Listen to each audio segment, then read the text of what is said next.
2026 সালের জাতীয় সংসদ নির্বাচনের দিনেই একটি গুরুত্বপূর্ণ গণভোটও আয়োজন করা হবে। এই গণভোটের উদ্দেশ্য হল রাষ্ট্র সংস্কারের জন্য জনগণের সরাসরি সম্মতি নেওয়া। ভোটাররা হ্যাঁ ভোট দিলে রাষ্ট্র পরিচালনার কাঠামো, ক্ষমতার ভারসাম্য, নির্বাচন ব্যবস্থা এবং নাগরিক অধিকারের মতো কয়েকটি গুরুত্বপূর্ণ জায়গায় বড় ধরনের পরিবর্তন আসবে। আর না ভোট দিলে দেশের শাসন কাঠামো আগের মতোই থাকবে। অন্তর্বর্তীকালীন সরকার জনগণকে হাঁ ভোট দেওয়ার জন্য ব্যাপক প্রচারণা চালাচ্ছে, কিন্তু এখনও দেশের অধিকাংশ মানুষ আসলে জানেই না আগামী গণভোটে হাঁ ভোট দিলে কি হবে আর না ভোট দিলে কি হবে। হাঁ বা না ভোটের পক্ষে বিপক্ষের বিষয়গুলো নিয়েই আলোচনা করা হবে কি কেন কিভাবে এই পর্বে।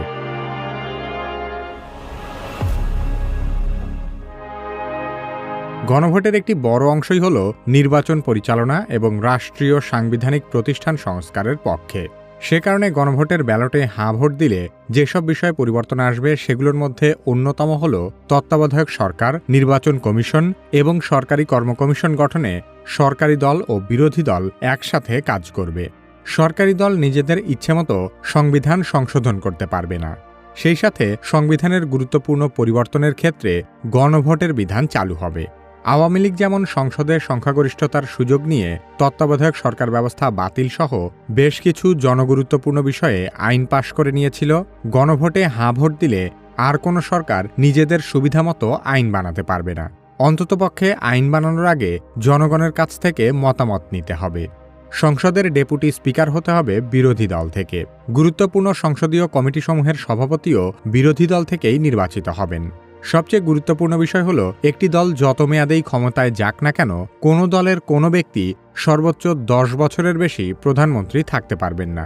সেই সাথে ক্ষমতার ভারসাম্য প্রতিষ্ঠার জন্য পার্লামেন্টে একটি উচ্চকক্ষ গঠিত হবে। তার মানে একটি বিল আইনে পরিণত হতে হলে শুধু নিম্নকক্ষেই নয়, বরং উচ্চকক্ষেও তা একইভাবে পাশ হতে হবে। গণভোটে হাঁ ভোট দিলে দেশের বিচার ব্যবস্থা সহ নাগরিকদের বেশ কিছু মৌলিক সুবিধা প্রাপ্তি সহজ হবে। দেশের বিচার ব্যবস্থা স্বাধীনভাবে কাজ করবে এবং সাধারণ জনগণ আবারও উপজেলা পর্যায়ে বিচার প্রাপ্তির সুবিধা পাবে।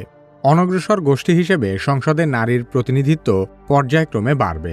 সেই সাথে নাগরিকের মৌলিক অধিকারের সংখ্যা বাড়ানো হবে। উদাহরণ হিসেবে ইন্টারনেট সেবাকে একটি মৌলিক অধিকার হিসেবে স্বীকৃতি দেওয়া হবে, যাতে ভবিষ্যতে কোনো স্বৈরাচার সরকার ইন্টারনেট সেবা কখনো বন্ধ করতে না পারে। বর্তমানে প্রচলিত আইন অনুযায়ী রাষ্ট্রপতি যে কোনো দণ্ডপ্রাপ্ত আসামিকে নিজের ইচ্ছেমতো ক্ষমা করতে পারেন, কিন্তু গণভোটে হাঁ জয়যুক্ত হলে ভুক্তভোগী পরিবারের অনুমতি ছাড়া রাষ্ট্রপতি কোনো অপরাধীকে ক্ষমা করতে পারবেন না। বাংলাদেশ বাঙালি অধ্যুষিত হলেও এদেশের পার্বত্য অঞ্চলসহ সারা দেশে আরও বেশ কিছু ভাষাভাষী জনগোষ্ঠী আছে।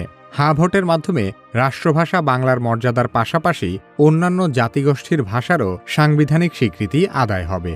তার মানে আপনি যদি চান ভবিষ্যতে কোনো একটি দল সকল ক্ষমতা কুক্ষিগত না করুক, তাহলে গণভোটে হাঁ ভোট দিতে হবে, আর না ভোট দিলে কোনো সংস্কারই বাস্তবায়ন হবে না। গণভোটের সাথে সম্পর্কিত আরেকটি গুরুত্বপূর্ণ বিষয় হল জুলাই সনদ। গণভোটে হাঁ জয়যুক্ত হলে জুলাই সনদের আলোকে সংস্কার কার্যক্রম অগ্রসর হবে। জুলাই সনদ আসলে কি এবং এই সনদ নিয়ে এত আলোচনা সমালোচনা কেন, সে সম্পর্কে জানতে চাইলে কি কেন কিভাবে এই ভিডিওটি দেখতে পারেন। বর্তমান সময়ে এআই না শিখলে আপনি নিশ্চিতভাবেই পিছিয়ে পড়বেন। যারা নিজে নিজে এআই এর ব্যবহার শুরু করতে ভয় পাচ্ছেন, তারা কি কেন কিভাবে একাডেমির এআই দক্ষতা কোর্সে ভর্তি হতে পারেন। ভিডিও ডেসক্রিপশন ও পিন কমেন্টে কোর্সের লিংক দেওয়া আছে।